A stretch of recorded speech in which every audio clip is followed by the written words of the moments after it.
But I want to educate you about your local fire department, and I hope that you come away tonight understanding a little bit more about your fire service and fire operations excuse me, in our community. A little bit more about myself. I did come from the Mesa Fire and Medical Department. I was there for 20 years when I was afforded the opportunity to come here and serve as interim chief while the fire district did a national search for a permanent fire chief. And between you and I knew about day 3 that this is where I wanted to be, and I wanted to be the permanent chief here in this community. The community really welcomed me in, my fire district welcomed me in, and I applied with a whole host of other candidates and was given the permanent fire chief job. So I've been here interim and permanent time, a total of 18 months, and it's been fabulous, and I'm so excited to be a part of this community. Our mission, preserve life, protect property, add value to the community, and our vision that I shared when I came here is to be the premier fire district in the state of Arizona. My vision for our organization is to be the best. I think you deserve that. You've all seen your fire district taxes. You see the bill, so you see what you're paying. Fire services are expensive services. So the least I can do in exchange for your tax dollars is provide you the best service possible. Bang for your buck. And that's what we're trying to give you. Our new name, you see we have a logo, our old logo, the Apache Junction Fire District, but our new name, Superstition Fire and Medical. And there's been a lot of questions in the community about why the name change. And a lot of people don't realize that as a district, we are a separate entity from the city. Even though we exist in the city, we provide services within the city. As a fire district, our boundaries exceed city boundaries. And we encompass county areas and other communities such as Gold Canyon. So it was timely. It was time for us to take on a name that is more representative of the area and the taxpayers that we serve. Fact is, about half of our population is outside the city of Apache Junction, and more than half of our revenue comes from outside the city of Apache Junction. So the name change was timely. It's an opportunity for us to rebrand as well and move into the 21st century as a fire service organization. A little bit about our history. We were established in 1955, just 3 years after the school district. 62 square mile primary service area. We serve a population of roughly 83,000. Interesting statistics earlier about the population doubling in town. My guys would second that. The population doubles.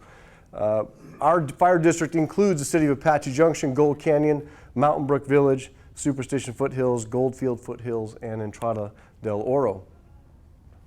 I'll tell you a little bit about fire districts and some of our accomplishments from the past 2 years. Again, some bang for your taxpayer buck. A fire district, so what is a fire district versus a fire department? Fire departments are generally an entity of a city, of a municipal or town government. A fire district, however, is a subdivision of the state. We're our own government entity. We're a special taxing district like a school district or a water district. We are governed by a 5-member board. And again, we are a separate unit of government from the city. Although we work very closely with the city of Apache Junction and other community leaders, we are our own separate entity. And we have the power and the need to collect property taxes to fund our services, as you know. This is our 5-member board, chaired by Mr. House, Mr. Jeff Cross there, Linda Shanks, Barbara Cobb, and Charlie Fox. They serve as our 5-member board. That's who I report to. Those are my bosses. There are approximately 144 fire districts statewide, and they range from very small to large urban fire districts, not unlike our own. Northwest Fire District, just outside of Tucson, 25 station fire district. So some fire districts are very large. Found predominantly in suburban communities, and you see them in areas such as our Gold Canyon, Sun City. There's a lot of fire districts across the state. A little map of our community, our region, and there's 7 dots on here, and I think you can see them in your PowerPoint. 5 of them are our fire stations. One is our fire administration building, and the other is our fleet services, or what's called a technical annex there. So some of the changes, 2012 and 2013. That was a big change. Anytime you bring in new leadership, everybody's going, oh boy, what's the new guy going to be like, and what kind of hoops are we going to have to jump through now? So in comes a new boss, a new management philosophy, a new vision and mission statement, and a new approach to the job. And again, I'm really trying to move our organization in our community into the 21st century as a fire and medical district. And I'll talk about more of that here in a little bit. These are some of our newest apparatus. We have a couple of engine companies up there, a ladder company down here on the bottom left, and what's called a Type 3 brush truck that we lease out to the federal and state government every wildland season. And they pay good money for that, so that's a money generator for us here in the fire district. We buy great equipment, again, because I believe that you deserve it. Pierce makes great equipment. Pierce makes the best equipment, and that's what we buy for you, because there's nothing more disheartening than your business or your home being on fire and the fire truck can't start, or it breaks down halfway there. Or then when we get there, we can't pump water and a whole host of other things that happen in a lot of places around this nation. But we invest in you by buying the best equipment possible. We just bought this new 85-foot ladder truck here, a very versatile apparatus for us in terms of rescue, not only technical rescues, but certainly fire, a great means to protect the business next door to a burning business. And the discussion earlier about economic impact, your fire department has a huge economic impact in your community when you think about keeping businesses in business, restoring businesses sooner after disaster, and lowering your insurance rates at home by having fire protection in your community. I could go on and on about that for a long time. Also in 2012, we opened a new fire station in Gold Canyon, Fire Station 265, and help us reduce response times in that area. And that increases survivability in patients suffering from heart attacks and strokes and serious medical conditions, traumatic conditions such as motor vehicle accidents. So that was a big deal for us and members in the community in that part of our district. We also hired 15 firefighters last year, and that was to help us staff that new fire station. We were very proud to say that those firefighters graduated from the Mesa Regional Academy in the top of their class. So from Sun City to Sun Lakes to Tempe, Gilbert, and City of Mesa all had firefighters in there, and our guys and gals were the top. And we were very, very proud of that. We also went from the Stone Age to the technological age in one fell swoop, but did it one fiscal year because, we had nothing else going on. We thought, hey, let's overwhelm the place and bring everything on all at once.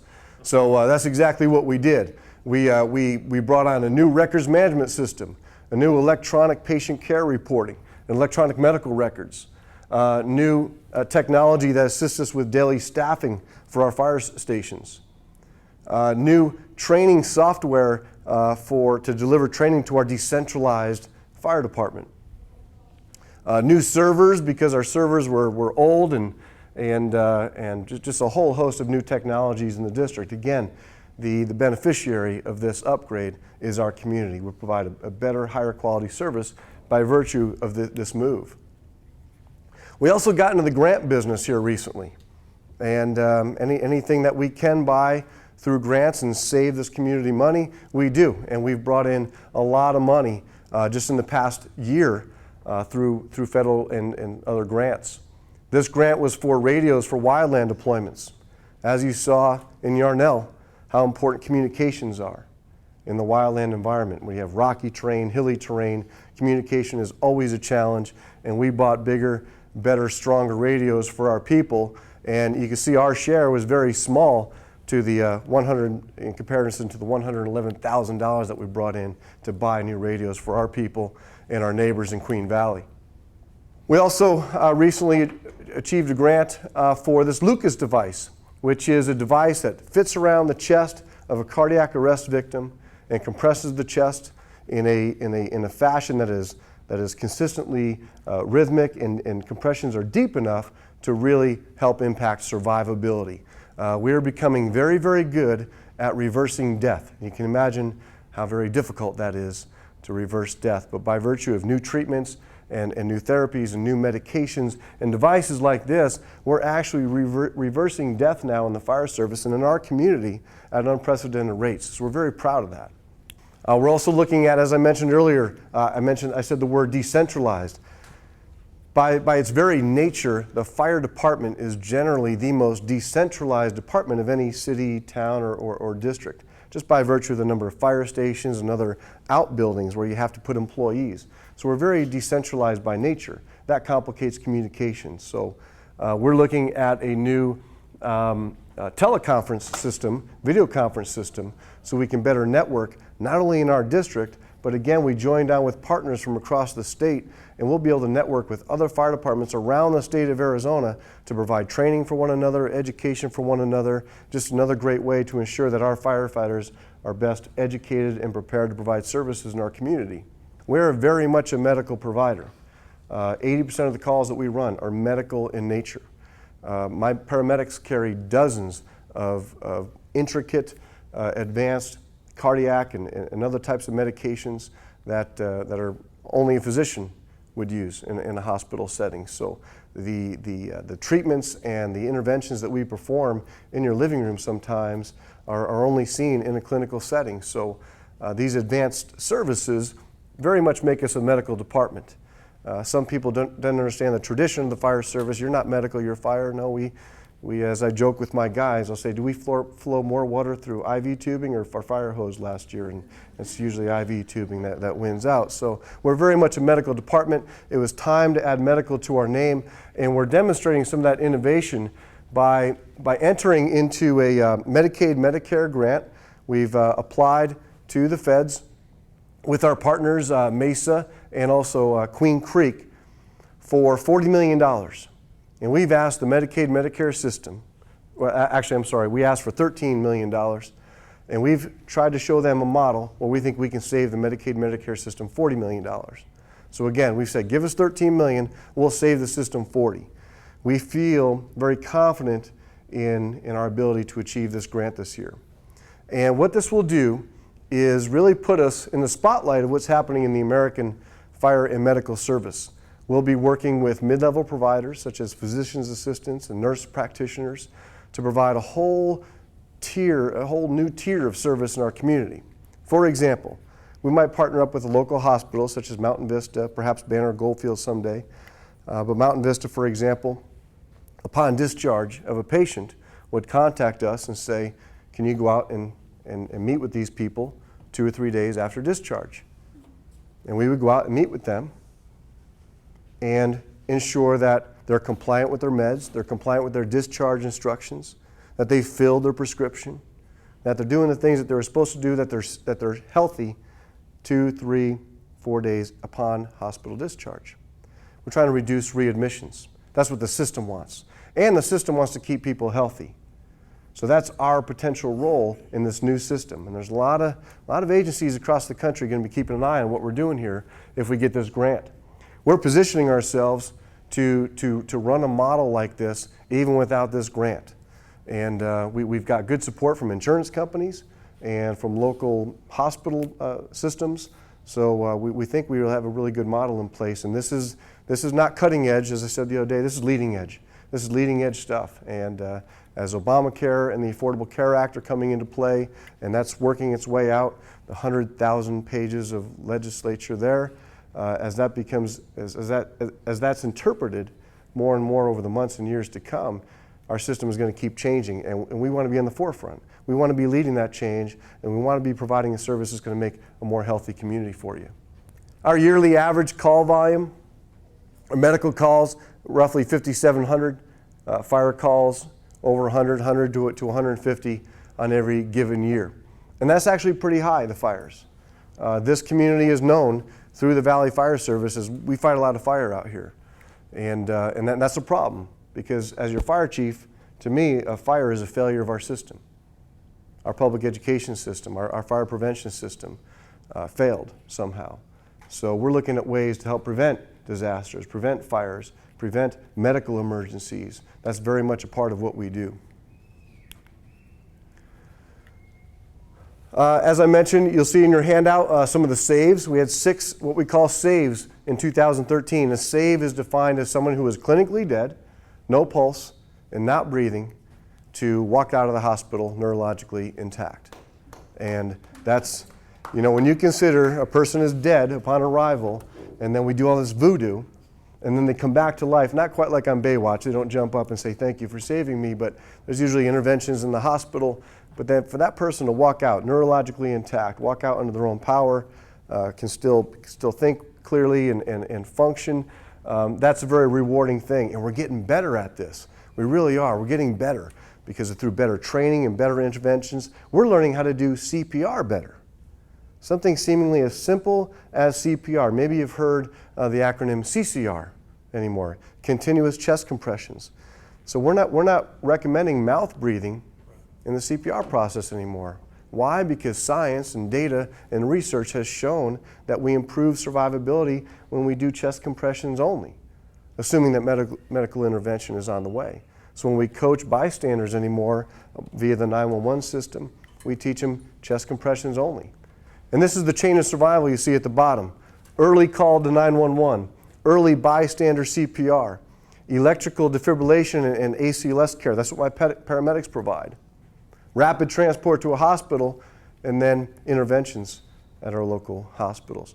When that system works together in a fluid, efficient fashion, we can save lives. We can even reverse death, and it's pretty amazing. A little history on our name change. 1955 is when we were created. We were created as the Apache Junction Volunteer Fire Company. That later changed to the Apache Junction Township Volunteer Fire Company.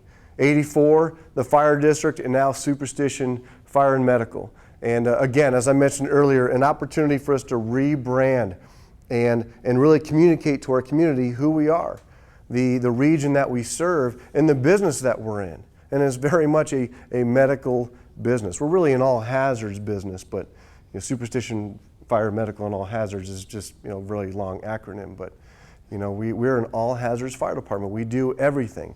When something happens and it doesn't involve bad guys, you're expecting the fire department to do something. So we're in that business. We have to fix that problem. So we bring a very complicated unit of emergency workers and rescuers to the scene to help fix that problem. A little bit about our future. These are 4 focus areas for us that we came up with organizationally through a series of brainstorming sessions that said, where are we headed and what's important? And we realized that as we threw all these different ideas and initiatives on a whiteboard, they basically fell into 4 categories, and that is professional development. We are developing the best firefighters, paramedics, anywhere, second to none. As I said earlier, you deserve that. We're working diligently to provide you the best fire and medical service professionals possible anywhere. And again, we've generated a lot of momentum, and the synergy in the organization is exciting. Organizational development, things like all that new technology and remaining a sophisticated organization like you expect, one that operates efficiently, that's on the leading edge of what's happening in our industry, and again, is positioned to provide you the best services. Community health, safety, and survivability. I talked about survivability. I touched a little bit on health, and we are very much a part of the healthcare system. We want to have an impact on community health, of course, your safety and survivability. But we have to invest in our employees as well, and that's the 4th bullet, employee safety, health, and survival. In order for me to provide you the best service possible, I've got to have firefighters and rescuers who are trained, who are emotionally and physically able to do the job, and that requires a lot of work in and of itself. This is a dangerous and stressful occupation, and it requires a lot to keep firefighters on the streets for 20, 25, and 30 years. I challenge you to find a 20-year veteran firefighter who doesn't walk with a limp.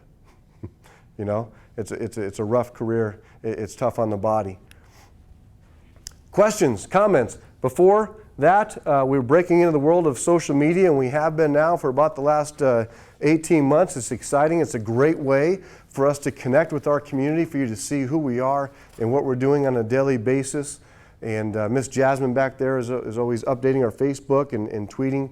We use Twitter. I don't know how involved you are in Twitter, but we use Twitter as kind of a breaking news kind of thing. And we had a technical rescue at the first water trailhead today. And again, that's breaking news. Hey, this is going on right now. When a fire breaks out, we give you the news. When a motor vehicle accident in the community, we try to give you that news. So Twitter's become a really exciting place to follow your local fire department. But any questions?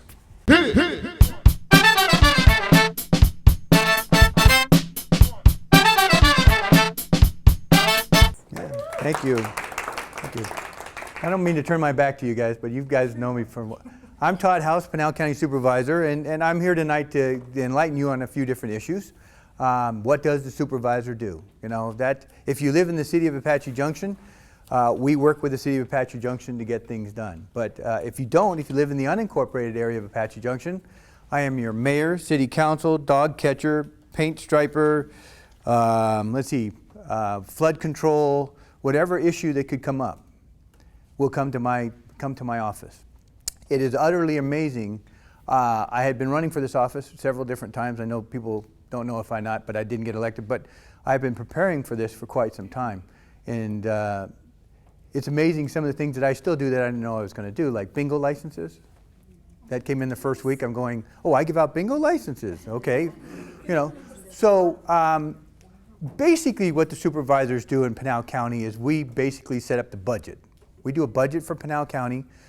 In that budget is everything, basically traffic, construction, public health, the sheriff's budget is under us, and anything that basically runs the county, the recorder's office, the treasurer's office, and all those offices all report to us. We're not their boss. We don't tell them how to run their particular elected official positions, but we decide their budget. If you look at your property bill, and I should have brought them tonight, note to oneself. Anyway, we came up with $1, and out of your property tax dollar, how much of that property tax dollar actually goes to the county portion? That portion has diminished from 29 cents to 27 cents to this last year 25 cents out of the dollar actually goes to the county. The rest of that money goes to school districts, the CAC, fire district, and other special districts on your property taxes. So the county is doing its part to try and shrink the property taxes and part of that. But what I do, I also get involved with a lot of different groups. Like local CAFA, I'm on CAFA board, just got elected to CAFA board. Been on the fire board for quite some time. I'm up for re-election next year, so I have to decide whether I want to do that or not. There's a lot of responsibility trying to juggle both of those. That's a very important position and it can't be taken lightly. If there is no questions on, is there any questions on actually what do I do with the county? Does anybody have any questions?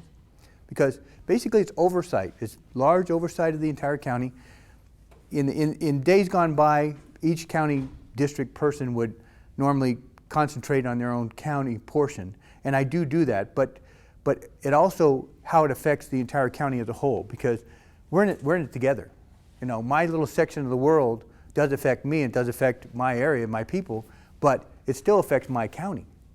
So what the new county board of supervisors has figured out that we need to work together. You know, we all of our different things have to conform and come together as a master general plan that we want to see go forward. So we've got a good amount of communication going on. Now that we went from 3 supervisors to 5, 2 supervisors can actually talk. Before that, 2 supervisors couldn't talk. It would be in violation of open meeting laws. That's 2/3 of the board, so you couldn't talk, other than at a meeting. The other portion of this is how to get involved, you know, and that's where I stepped out in 2006, and I got on the Apache Junction Fire Board. You have to reach out of your comfort zone and decide you want to help somewhere. I don't care what it is, I don't care what group it is, or where you're going with it, but you reach out to the community and you join and you get involved with the board. I have to say that my training on the fire board, and Jasmine's with the fire district, has really made it very easy for me to transition to the board of supervisors, because one, in the fire board you learn how to run meetings, attend meetings, do budgets. Granted, the budget's not as big as the county budget, but it's a budget, and the same principles apply to the budget.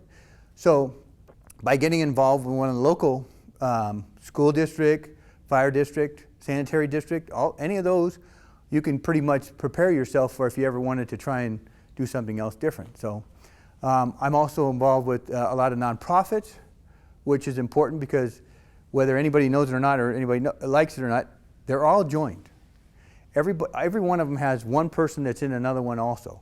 So they all have fingers into each one of them, to where now they're starting to communicate as a nonprofit groups and figure out, you know, what they can do together, how they can make the community go forward, and how they can make things better is what they're trying to do. The supervisor position used to be a part-time position. Actually, it's paid as a part-time position. But I see it now as it's a full-time position. How can I, now that Pinal County is vastly approaching 400,000 people and probably is already there, we don't know it yet. How can I take care of, my district's the second smallest district in Pinal County, with the second most people in Pinal County. So I have a small district, but I have a great responsibility. I have a lot of people. So you have to be able to get around and talk to all those and make efficiencies and make it happen. So that's a full-time job. It's not a part-time job. So I quit my full-time job and I became a full-time county supervisor, which is a little bit interesting, a little bit different. You can get involved. You can go on a commission. There's also a one underneath there that's an email. You go on the county website. They put out alerts for anything, whether it's a weather alert, whether it's a traffic alert, whether it's a communicable disease alert. There's all sorts of things. We had the H1N1 virus about 3 years ago in Pinal County that caused us quite a stir, but you would know about it right away if you were on that list with Pinal County. They would send it out to you right away. So if you don't have email, you can contact Laura and we can find out another way to get you on a list to where we can keep you abreast if anything's going on, what's happening in the county. But these are just a few of the things if you want to get involved or be able to be involved with the county or know what's going on in the county. You can be people in the know. Economic development in Pinal County. Right now, we are poised to be one of the fastest growing counties in the United States again. And within the next 2 years, that should be happening. Now, it's up to us to try and monitor and make sure that that growth is smart and temperate and not out of control like it was at a certain period of time. So we have to monitor that. But just a little side note, since I got elected, I'm on a national committee with the County Supervisors Association, so I go to national meetings. Well, I'm on the Public Lands Department. And when I told them that we have the possibility of $6 billion worth of new development coming to Pinal County in the next 6 or 7 years, they just go, well, $6 million is not that much. And I said, no, I said $6 billion. They said, well, we hadn't heard the billion word in a long time. So we are much, much better off than a lot of the other counties are in the United States right now. One of the processes coming up is we're already starting to look at our next year's budget. We already know that we have a $10 million shortfall in the budget. $340 million budget, $10 million shortfall. Okay, how do you handle that? What can you do? Luckily, the best thing is we do have reserves in Pinal County of $43 million. But those are rainy day funds, and I guess this next year is going to be a rainy day because we're going to have to use some of that. But we have to use that appropriately, and I'm sure there's ways that we can look at doing things better, and hopefully we can conserve some of that money and not have to spend all that money. But we do have our challenges ahead of us.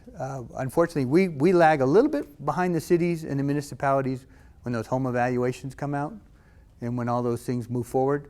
Right now, the good news is sales tax revenue is up about 7% in Pinal County, and that's a good thing. That helps us out. One of the things that I would like to point out, if 2 of the projects go forward in Pinal County, just 2, right now we're getting about $73 million a year in property taxes from everybody in Pinal County. $73 million. Resolution Copper, when it's up and fully running, will contribute between $20 and $25 million to the county in taxes. And Red Rock, which is the Union Pacific Switchyard, which is down by Sackatoon, is such a project that once it's up and fully operational, it will contribute between $15 and $20 million to Pinal County. So Pinal County's the tax base has been a problem for us in the past. Once those 2 companies are up and running to full potential, we'll have an opportunity to lower that property tax rate significantly to make a big change.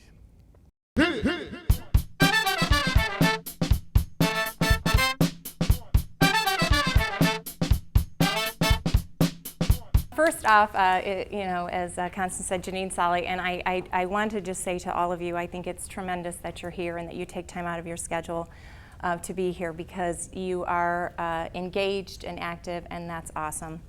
A lot of times people that decide to get engaged in a community are solution-oriented, and you're not just the complainers, but you're the doers. And that's actually what I love about economic development, is we kind of are the solution-oriented. In a world of bureaucracy and government, economic developers often have opportunities to be creative and think outside the box, because we want the community to grow in a healthy way. We want good things to happen for the community and the residents. So I feel very fortunate to work in the arena of economic development. I'm here just tonight to give you a little bit brief overview, hopefully a little bit better understanding. If I had to kind of really drill down and define what economic development is, it is building a community's wealth. And I don't mean in terms of we're the richest folks in town and we drive all the nicest cars. I mean it's a really good balanced ecosystem for a community that has healthy businesses, good strong local community government programs, great residential options for people to be at, and all of that just balances really well. But really the core of it, if you think about it, does kind of revolve a little bit around the business aspect and the business community being strong. And why do I say that? Well, if you're of working age, you need to have a job. If you're in a community that doesn't have a lot of jobs, you might be forced to look elsewhere for a job. Or if you don't need a job, but you have kids, it'd be nice if you could put them through a good quality education locally, and then, you know, that they would have some job offerings nearby so the grandkids don't have to be too far away. So it's important that we have local jobs, and that's really important in economic development. You'll hear a lot of job creation when people start to talk about economic development.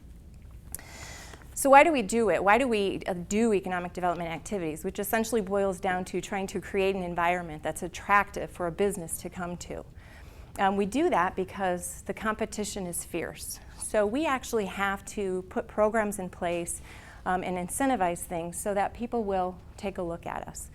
I'm sure you've all probably read a story in the paper or two if you know, a business is incentivized and they got tax breaks and they got this and that, and you may think great, you may think that's horrible, but irregardless, the reality is it's very competitive out there. We're not only competing with other Pinal County, I don't know if y'all had a chance to look at that map, and we're a little tiny dot in Pinal County. We're competing with all of Pinal County, we're competing with the state of Arizona. Nationally, internationally, when businesses need to locate, they're going to try to look for the best deal and where they go. And there are some states that are really aggressive at doing that.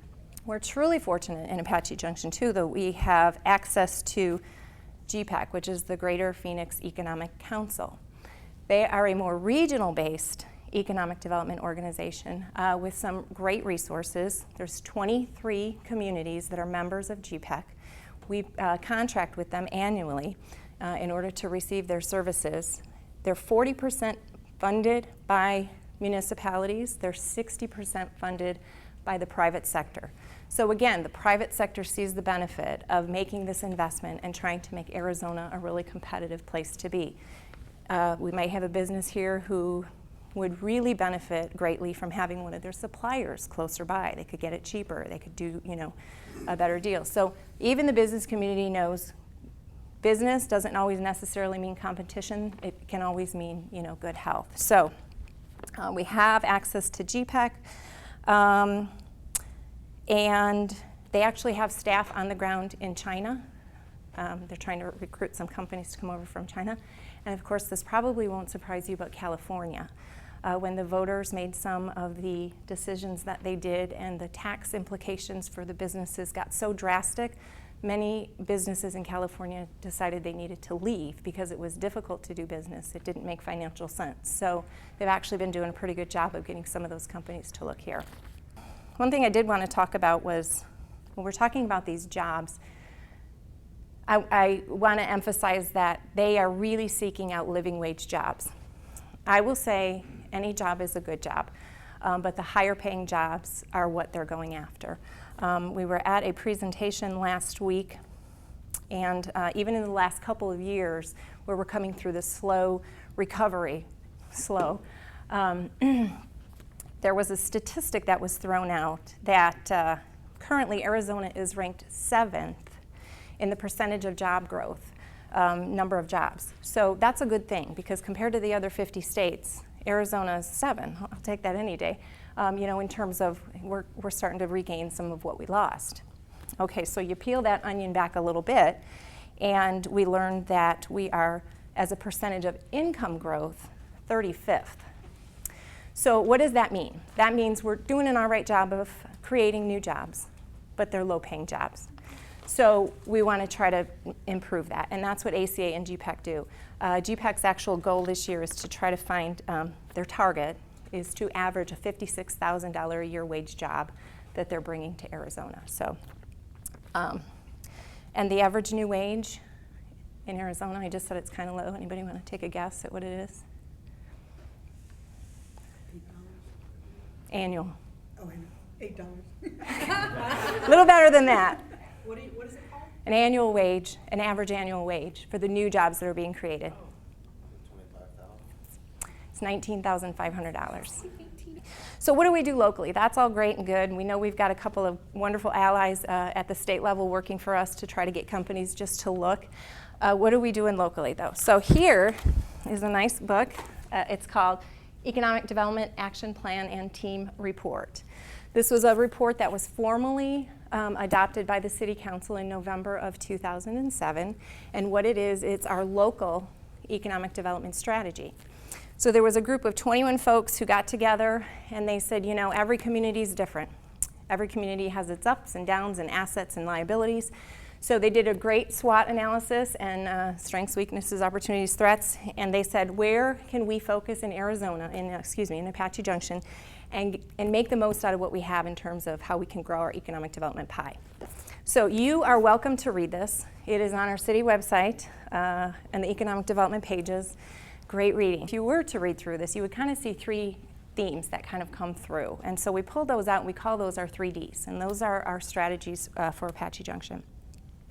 I'm going to talk about the first couple and I'm going to turn it over to Alon. I'm running long.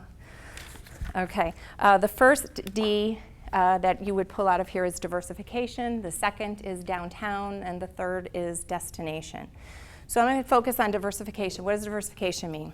Diversification is, in Apache Junction, we have a pretty strong reliance. I don't think I'm telling anybody they already know something here, but on a seasonal population, and we have a really strong reliance on sales tax. Cities live on sales tax. And in Arizona, frankly, that situation is not uncommon because of our weather, so everybody has seasonal, but sales tax is what pays the bills. And we don't have a lot else to rely on. So when the economy tanked and sales went down and sales taxes went down, the city at one point we had to really get smart about doing less with more. Unfortunately, got to a point where we had to do a layoff. So that really impacts you. It impacted us with seasonal visitors too, because especially when gas prices went up, we saw seasonal visitors kind of declining. So if you only have those two eggs, and they're both in one basket, we need to figure out how we can diversify. And so that's what that D is, diversification. Does anybody want to guess at who our top employers are? Our number one employer? Biggest, largest number of employees? Yes, school district. Government funded. Okay, so anybody want to guess number two? You got it. Not the city. Walmart. Somebody said it, Walmart. Retail base, again, relying on those retail sales tax and not the best paying jobs. And our third is the city. So we've got a couple government entities and then a retail sales tax base is our largest employers in the city. So if we can diversify that, if we can get some better paying jobs here, some more full-time populations, some families to move in, but it's all based around those jobs. Easy, right? We can do it. This is just a corner of Pinal County. I have the whole Pinal County map, but this is just the little corner of our world up here. And this is baseline, so I don't know if any of you travel that, where the animal control facility is and our public works yard. And then everything above that is what we know and love as our town of Apache Junction, the gray areas, which is private land, developed. And then we've got a couple green stripes in here and some blue squares. The green and blue squares represent either BLM land or state land. So what's frightening is when you look from baseline on down, that's all state land. So when we talk about diversification and the need to have some land available for industrial and manufacturing and things like that, we're really, really limited. Even though you look around and you say there's land everywhere, it's not land that's easily available or ready. And right now the market is looking for things that are existing. They want either existing industrial space, they want what they call shovel ready. That means your water's there, your sewer's there, all they have to do is go down to the building division and pull a permit. And we just don't have that. So the tremendous challenge for us in diversification, we've got a couple little industrial parks down here. The largest acreage we have is about 4, so we really can only accommodate a couple of small users. A lot of these things are 20, 50 acres at a time. Usually building sites about 50 to, I don't know, anywhere upwards of 100,000 square feet with ability to expand. We've got about, our largest building down there is about 9,000 square feet.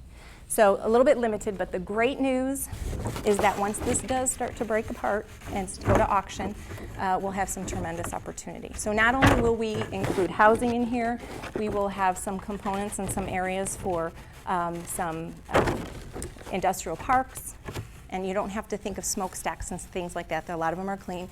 Business type parks where you can have big office complexes and things like that.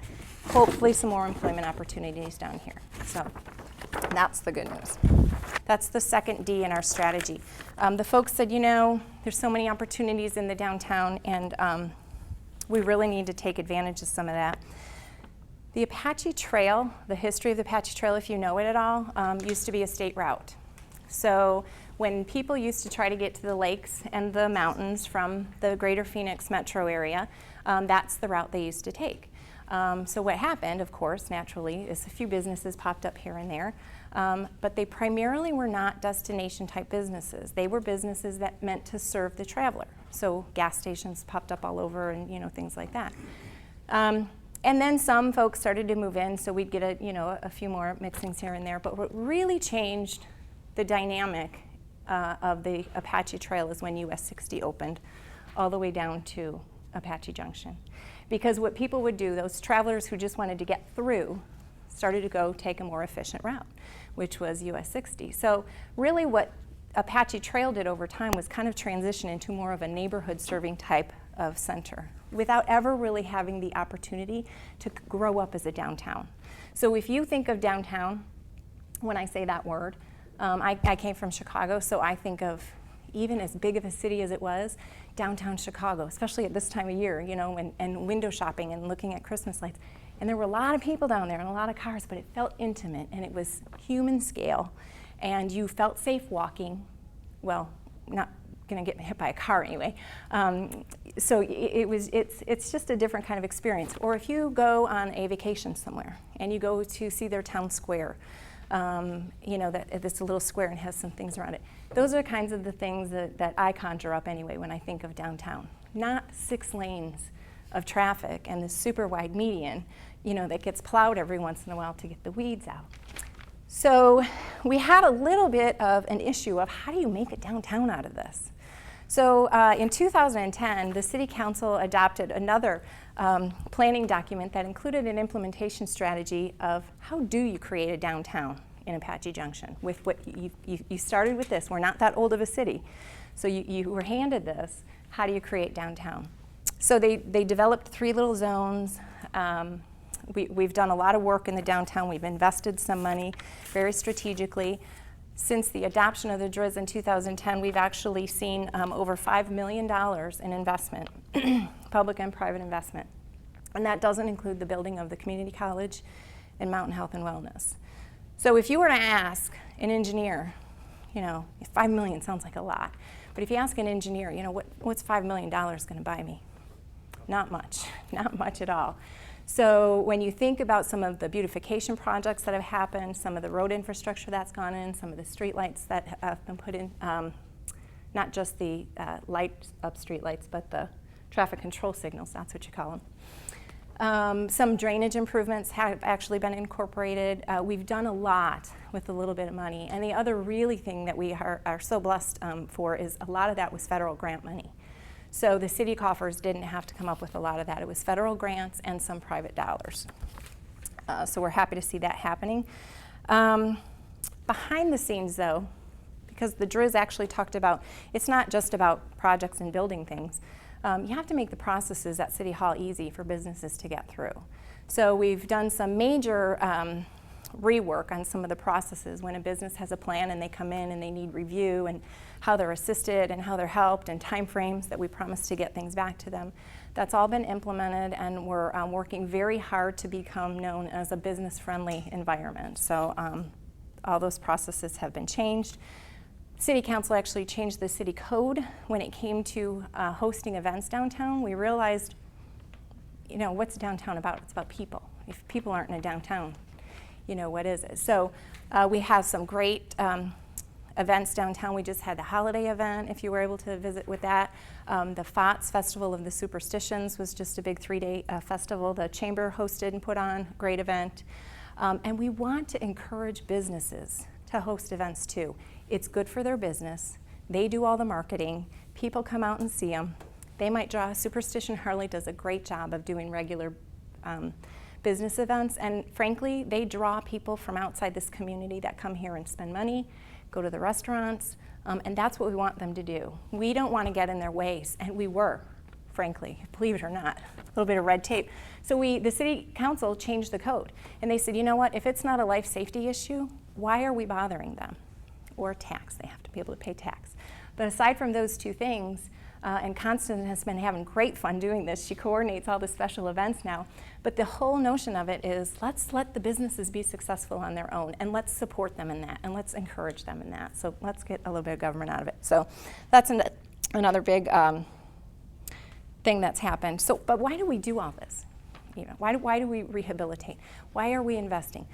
We're next big project on deck is we're doing a commercial rehab program where businesses that have been under invested in over the years and look a little, you know, shoddy, maybe they can't afford it. Maybe they're just a small business hanging on, you know, and they can't do it. So the city council actually decided to use CDBG funds to invest in a commercial rehabilitation program, so they can get new exterior facade improvements, they can get new signage, and Alon's going to talk about that, so I'll shut up.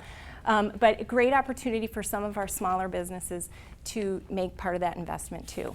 And so we're doing all of that because, yes, we want it to look pretty for all of you. We all, you know, want to be proud of our town. But we really are trying to set a stage for private investment. We want private investment to come in, start to open businesses, and really grow the town. We're going to go over some questions and talk about what business owners might look at or businesses might look at in terms of making the decision to bring their business into Apache Junction. But before we do that, I want to ask you guys a question. If you guys had your druthers, if there was anything that you'd like to see come into the city, what would it be? A casino. Okay. Movie theater. Anybody else? Restaurants. What kind of restaurants? Sit-down restaurants. Yeah, sit-down, just casual sit-down restaurants. Okay. Take your family. Like an Olive Garden. Okay. All right. So we've got two different groups of people to consider with economic development. We've got those that live here and have their desires for things like casinos and movie theaters and nicer restaurants. And then we have businesses. And those are the ones that we're trying to bring in. Those are the ones that we're trying to fulfill those desires and needs of the local citizens. But each of those parties has different needs at times. When we look at businesses, for example, entertainment businesses or restaurants, we have to consider what it is that they're looking for and what they desire to come into a city. I passed around some of these sheets. These are basically what we might consider retail spec sheets. Yes? An extra? I don't, but if you guys want to pass one down and maybe share that one there, and I'll send this one down. This is one from In-N-Out Burger. These represent various businesses, retail businesses that might have interest in coming into Apache Junction, but they all have very specific needs that they need fulfilled. So as you look through these things, you might see things like need to be on a major intersection, a major corner, with traffic levels of 40,000 cars passing them at certain times of the day. For example, a Dunkin' Donuts wants about 75,000 cars driving by them on a daily basis, the majority of that traffic in the morning, and they be on that side of the street in the morning. So to land a Dunkin' Donuts here, not only do we have to look at, do we have the land available? Do we have the corner that they want to be on? Do we have the traffic passing by that corner at a specific time of day? And if we have all of those things, does the landowner want to sell to them? So there are a lot of elements that come into drawing these retailers into our city. Commercial rehab program is a program intended to have the city assist in investing on remediating some of that decline. Now let me ask you a question. If you guys have been driving out in the downtown area, where do you guys see the improvements and developments happening right now? Whether it be restaurants or, but buildings being worked on. You guys think of any of those areas? Phelps Drive, North Apache Trail. Burger King just finished a renovation. Yeah. These businesses, if you'll notice, are generally starting to do their improvements, and they happen around the improvements that have been going on with the city's investments that Janine talked about. So in an effort to encourage some of those to continue, the city is going to be using some CDBG grant money to help business owners that are interested and desiring to do some facade improvements. In other words, exterior improvements to their buildings to increase the aesthetic appearance and the desirability of those buildings. There's going to be about give or take about $100,000 worth of funds available. Property owners have the opportunity to submit projects to be reviewed for this, and they can receive up to $30,000 in what is considered a forgivable loan. So after a certain period of time, if the project's approved and they can take a loan out, they have to leverage some of their funds so that some of their money has to go into it. But after a certain period of time, if they still own that property and are still doing business there, that loan will be forgiven. So it's a great opportunity for local businesses to improve their facilities and improve some of the viability of when other businesses are coming in to look at things. Now, I'm going to step back for just a second and talk a little bit about what these businesses, in addition to nice buildings and locations, what they might be looking for. They're looking for somebody to buy their products, right? So they're going to be looking for population size, they're going to be looking for incomes. And Apache Junction has, give or take, about 38,000 residents, and we have an influx in the wintertime. But most of these retail businesses aren't looking for that influx they don't count those towards meeting their needs. They look directly at our full-time population. Now, question. Give or take in Apache Junction, what would you guess the annual salary is, household salary?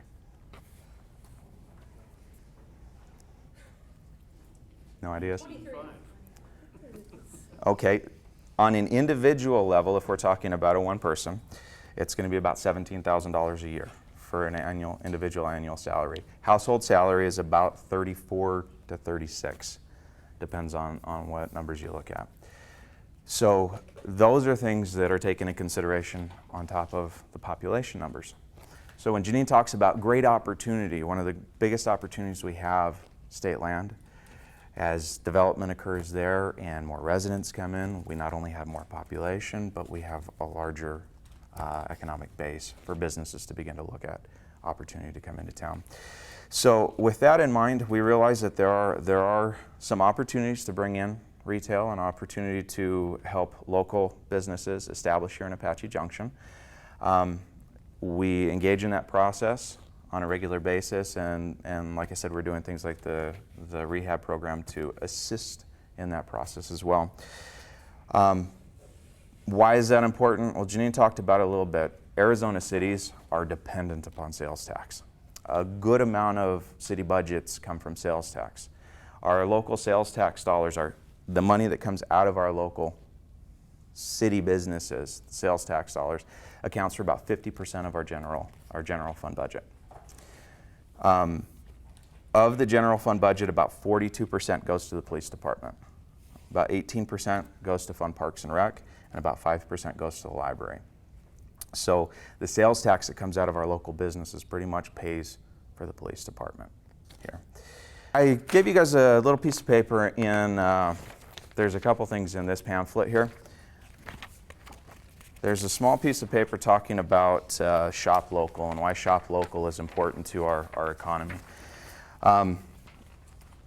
Like I said, down bottom, the bottom left-hand corner of your page there is those figures that I gave you for what the sales taxes fund.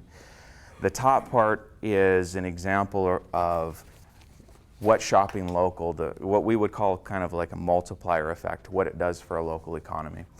The circle on the left, represented in green, is a portion of every dollar that you spend, the portion that stays within the city boundaries. And the red is what would leave our city and go to either other local municipalities or out of the state. So if you purchase from a locally owned business, a mom and pop business, somebody that lives and resides here in AJ and owns a business here, about 73 cents of every dollar that you spend stays here in the city and will get recirculated in the city. About 27% of it will leave our city boundaries. If you purchase from a non-local business, about 43 cents of every dollar that you spend there stays in the city. The other what, 67% leaves the city and goes to other areas. Generally speaking, because those larger companies purchase their goods from larger companies that are outside your city boundaries, their business services, their accounting, and all those types of things are outside of our city boundaries. And they donate, their charitable donations generally will be split. Those go outside in the state and the country, and some of them are local. Usually they do donate locally and help local charities out as well. So something to consider that as we do go out and shop as average day-to-day citizens, that you're looking for your goods and services, if you can find them here in the city, it benefits the city immensely. The last thing I wanted to go over and talk to you guys about is this pamphlet here.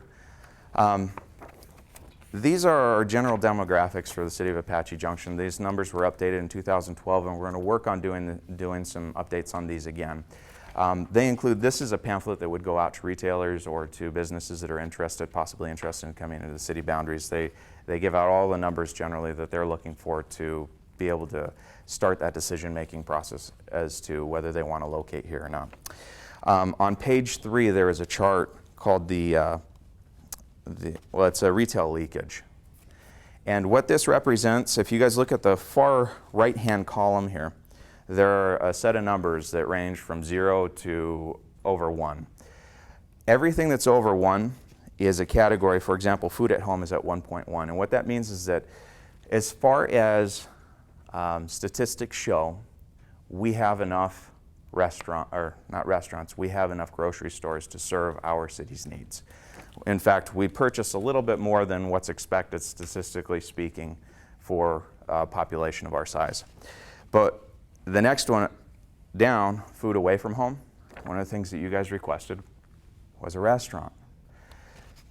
We only fulfill about 10% of what a statistically speaking city our size and our demographics would purchase.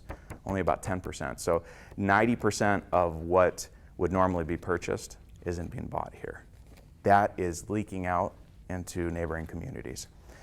So what we're saying here is that we have the ability to sell $41 million of food in restaurants, but we're only currently selling about 2.5. Can you just clarify that? Yeah. This represents a primary market area. If you look at the front or the back, front. This map here, this black area, is what we consider a primary market area. This is, if a business were here, they could expect that their customers would come in that geographic area. So when we talk about these numbers, that geographic area is what's represented in these numbers here. So within that geographic area, there's a 90% leakage in restaurants. Now those people may be going to restaurants across the border in Mesa or somewhere else. So these are, looking at these numbers, these are what gives us a good idea as to what types of businesses may have interest.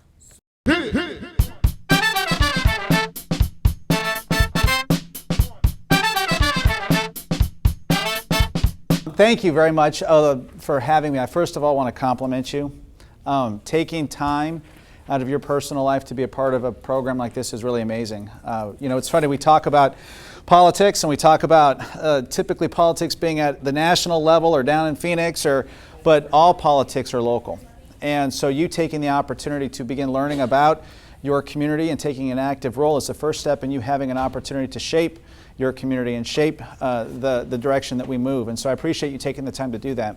A little bit about our district. Our district was founded in 1952. And so when you start etching back those years, we're not an overly old district, but in comparison to others, we've been around quite a while. We have about 4,700 students enrolled in our school system. We have 6 schools, 1 high school, 1 junior high, and 4 elementary schools. We employ just over 620 employees, which makes us the largest employer in northern Pinal County and one of the largest in all of Pinal County. We have a geographic square footage of about 217 miles is our district blueprint, our footprint. So think about that, 217 miles. That is a gigantic school district in terms of just space. And there's some real advantages to that and some real disadvantages to that too. I appreciated listening to the presentation before because there's quite a bit of a connection between what school districts do and the growth and health of a community. What school districts struggle with, or sometimes the same thing the local governments and local communities struggle with. And so one of the things that we're excited about is when we talk about all the state land south of the US 60, that's where the bulk of our geographic square footage is. And so our district is poised to grow over the next 20, 25, 30, 35 years significantly. And so that's an exciting place to be for a lot of different reasons. This is my 5th year doing this, and I've enjoyed it every single time. And every single year I come here and I try to talk about the state of our district and what, our finances and our enrollment, and those are all really important things. But anymore, what I would like to share with people is just really the purpose of education. And then I'll take some time to have you guys ask me questions. Because I think sometimes what gets lost in the conversation is the purpose of education. And we spend so much time talking about schools and dollars and enrollment, and we lose sight of why we exist. And so I'll tell you my 3 reasons, my 3 purposes for education, and then I'll be happy to answer any questions that you have. The first is very foundational. Quality education is the groundwork for a quality democracy. Our democracy is built on the idea of having an educated electorate. So when we have the privilege to go in November and cast our vote, we expect that those that are casting the vote have an idea of who they're voting for and what they're voting for. And that comes from having a learned population. And so education foundationally is driven to help support democracy. The second thing I think is important for education is it is truly the engine that's going to drive the economy. Now, small business is the wheel that drives the economy, but education is what prepares tomorrow's leaders, tomorrow's small business developers, tomorrow's doctors, and that's critically important, especially in today's day and age. There was a time in our society in which if you had an okay education, you were going to do well because our economy wasn't driven the way it's driven today. And so you could leave high school, or in some cases not even finish high school, but go out and get a job working in a manufacturing industry, or working for an automotive industry, and you would have a good quality life. Those jobs don't exist anymore.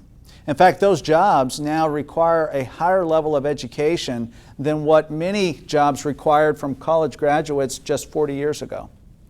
So when we start talking about why is education important, well, it's foundationally, I believe, the cornerstone for democracy, but it's also the engine that's going to drive the economy, because we know in our society today that if a child leaves high school without a quality education, he or she will make roughly over the course of their lifetime $700,000 less than if they finish high school. So think about when we talk about shop locally and what that, the 73 cents that stays, imagine what lost revenue is there if that individual isn't able to go be competitive in the workforce. The third is, and I think this is one that oftentimes doesn't get well discussed or understood, and I really appreciated what the presentation before said. When business looks at where they want to relocate and they look at the health of the community, oftentimes one of the predictors of a health of a community is the quality of the school system.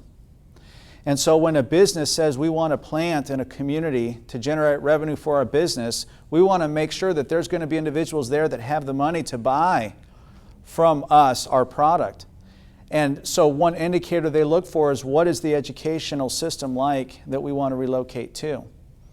And so it's kind of this circle. I think sometimes it's the dog chasing the tail. We say we want to bring business in and we want to grow, which makes total sense.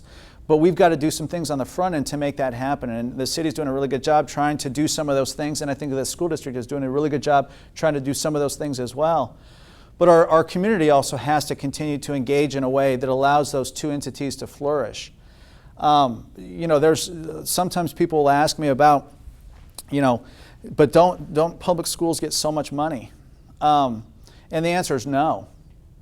Now, there is a lot of money that public schools get, don't get me wrong, but the amount of money that public schools get is less than the amount that our prison system gets. So when we go back and say, what is the primary foundation purpose of public education, and we're underfunding it, but we're overfunding prisons, there's a disconnect that's there. I started off by saying that we have 4 elementary schools, a junior high and a high school. 4 years ago, we had 5 elementary schools, 2 junior highs, and a high school, and we were scheduled to plan a second high school and build a second high school because we were preparing for the growth south of 60. We have now reduced down that amount because our belief is that we want to make sure that we protect the integrity of the classroom and the instruction in the classroom, and the way that we can do that is be more frugal with the dollars that we spend. And the operating cost of facilities is huge.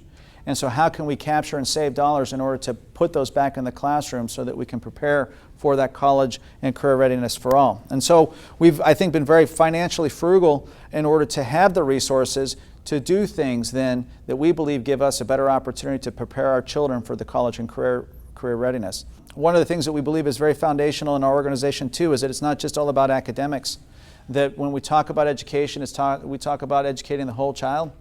And so we've been very diligent in making sure that we have tried to protect the integrity of band and drama and choir and sports because we believe those are an important part of what goes into a child's learning opportunity. One of the best lessons I got as a student didn't come from the classroom, it came from the wrestling room. And it taught me how to lose and it taught me how to win. And those were lessons that I wouldn't have learned in the classroom that have held true today as a superintendent. And so our college and career readiness starts with making sure that we have the financial resources in order to afford what we want to do, protecting the integrity of programs, both curricular and co-curricular, and then also looking for ways to help give our kids learning experiences that are different than what they experienced or may have experienced or you and I had experienced when we were in school. And so we've invested a lot of dollars in training, but equal amount of dollars in technology. And there was a time, I think, in which technology was viewed as kind of being this fun, game, Atari and just playing. Tomorrow's workforce is absolutely going to have to be technologically literate. And that literacy doesn't just get developed after you leave school. That literacy has to be developed while you're learning. And so we believe that technology allows us to have a platform for learning for students that prepares them not only better in the content areas, but also prepares them better for their technical literacy that gives them the opportunity to be competitive after high school, whether it's in college, university, or in the workforce. And so we have a very integrated technology plan that we believe provides opportunities for kids and resources for kids that quite honestly is second to none in the East Valley here. As an organization, we're only able to do so much.